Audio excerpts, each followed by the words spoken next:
Ladies and gentlemen, we are less than 1 week away from Halo 3 on PC. We've got some news to talk about that you may not know about in case you're living under a rock. We've also got some Halo Infinite news. A little bit of troubling Halo Infinite news. We'll have to see. But sit back, relax, enjoy yourself, and let's jump right in.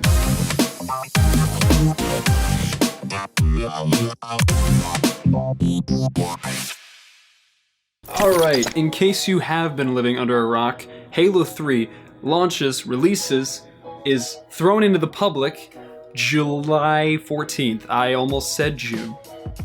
Time is flying by. July 14th is finally the day, the date, the time that everyone you know, your friend, your mom, your dad, your grandma can finally play Halo 3 on PC. But no, it's not just Halo 3 that's launching. They're also throwing out some nice, very fine, needed updates for the entirety of Halo 3. We're about to get into it and explain exactly what we're getting. So to start off, we'll finally, we will be getting full Halo 3 armor customization. And when I mean full, I mean yes. You can put the Hayabusa chest with your security shoulders and your Hayabusa helmet, so don't worry. Full customization is finally coming back to Halo 3, and then when Halo 4 launches, it will be there for Halo 4 as well. Yeah. And the third color that you could normally change on your Halo 3 Spartan, the detail color, it's like the one strip on the top and the bottom, that is now customizable as well. And a little fine detail, your emblem is now, your emblem isn't random on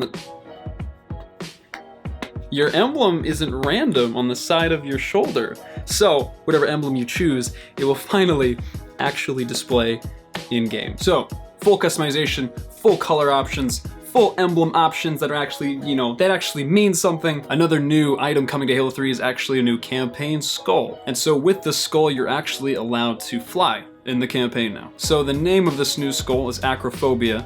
What that means is it is a fear of heights, which, I can totally relate to. So with it selected, with it turned on in the Halo 3 campaign, you can then fly around. They've only shared one video of it so far, and here it is. They posted it on the last blog, the last Waypoint blog, but really, really interesting. Not something that I would have expected at all, but I'm all for it. With this update, we're also getting a fix for Halo Reach's audio, and then a even nicer one for Halo 3's audio. If you've been in the Halo 3 flight, you've probably heard this already, but they have fixed the compression issue that they've had with Halo 3's audio in MCC. It is now the legacy, perfect, amazing audio that Halo 3 once was. And the last update with Halo 3 is the Forge update.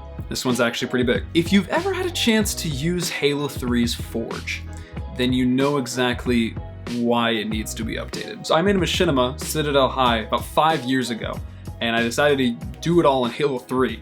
And I was like, yeah, this will be pretty easy. I just need to make like a classroom, it's just a few things, not too much, like a lunchroom, etc. And I remember getting into Halo 3's Forge, and very quickly I was like, oh, this is gonna be a pain. This is gonna be a real pain in my butt. Because if you haven't been in Halo 3's Forge recently, and you are maybe more acquainted with Halo 5's or Halo Reach's, or even Halo 2 Anniversaries, you know that you might not know, I guess, that Halo 3's Forge does not have the ability to phase objects. So if you ever needed to put an object into another one, or put it down on the floor, etc., you had to use a glitch to actually phase the object. And it was just... What? What day are you available next week? What day do you work? With Halo 3's Forge, there was no phase, there was no edit coordinates, there was no rotation snap. There was just a lot missing, because when Halo 3's Forge launched, when Halo 3 launched, Bungie didn't create Forge with the intention of how it ended up. They didn't expect the community to take it and run with it and create these maps and these modes, etc., everything that it turned out to be. And with this update, we'll be getting a lot of that baked into Halo 3, and it's just gonna be just so much more enjoyable and so much easier to use. And if you're worried that like, hey, is this only coming to PC? It's not. It's coming to Xbox and PC, so don't worry. You'll have it in your hands as well. And with this update, we will also be getting Season 2 of MCC's Season Pass? I don't remember exactly what they called it, but I'm just gonna go with Season Pass. So with this, we are getting a whole bucket full of new nameplates, but we're also getting the addition of Halo Combat Evolved skins. And you heard me correctly.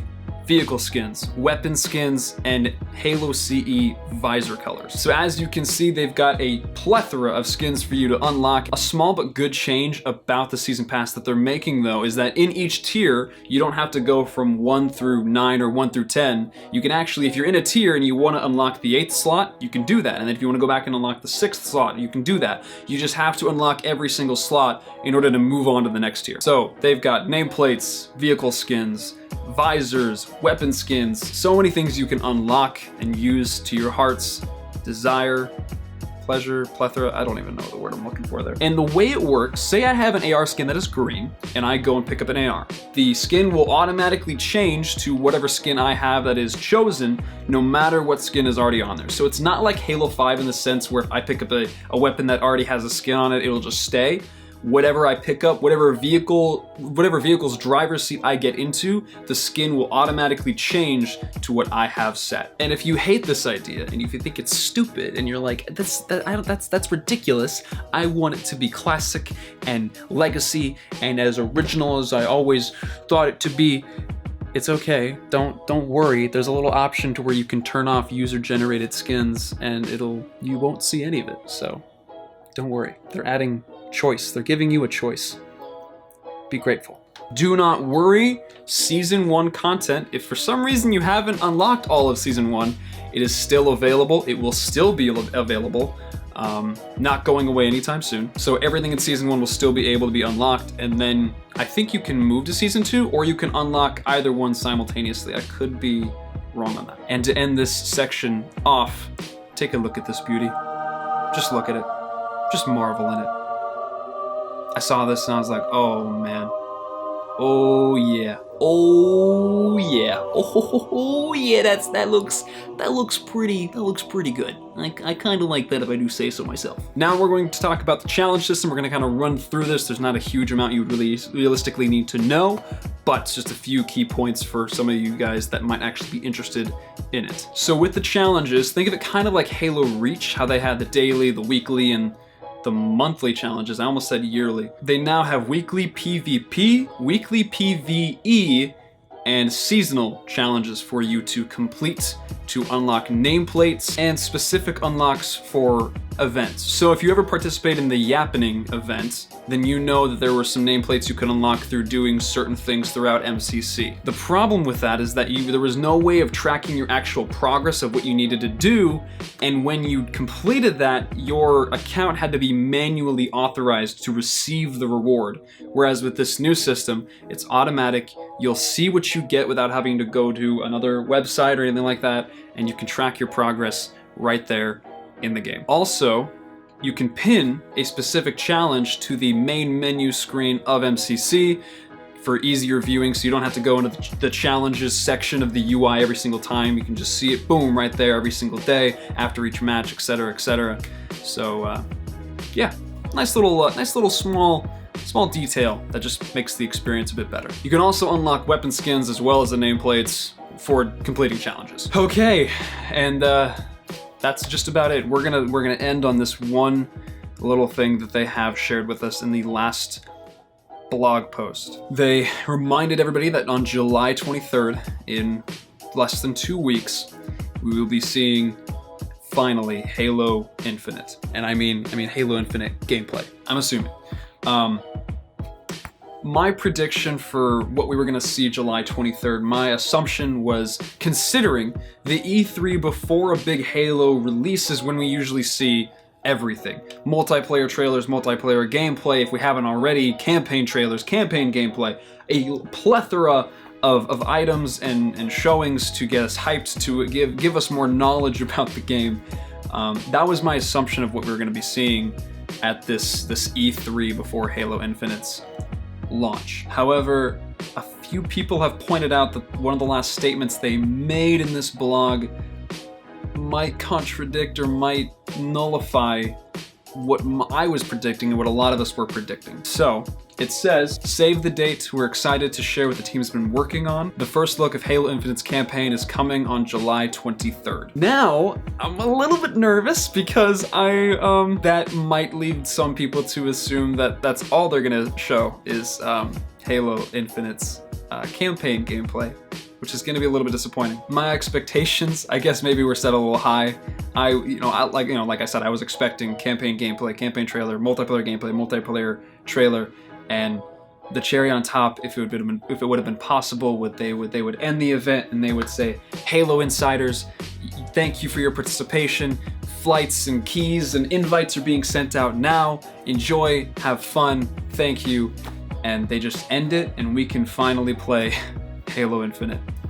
But I wouldn't say that's a possibility that's impossible, but I feel like day by day, especially with this statement, it might be less of a possibility.